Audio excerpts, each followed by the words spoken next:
However, her growing up, she put no effort into building credit. And so we hopped on MyFICO just to see where her credit score was, and they wouldn't even tell us what her score was because she literally had no credit. No credit cards, no credit history, no nothing. So we went in to pull her credit for the first time, and when it came back at a 613.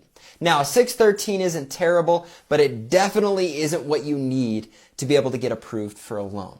Luckily for my wife, I am very good at helping people to increase their credit score. And so in the course of 30 days, I was able to help her make certain moves to get her from a 613 credit score all the way up to a 774. So she could not only get approved for a loan, but get approved with the best rates on her loan for the first investment property that she purchased. And so in this video, I'm going to show you what we did to bump it up that quickly and what you can do to not only bump your credit up that quickly, but also keep it up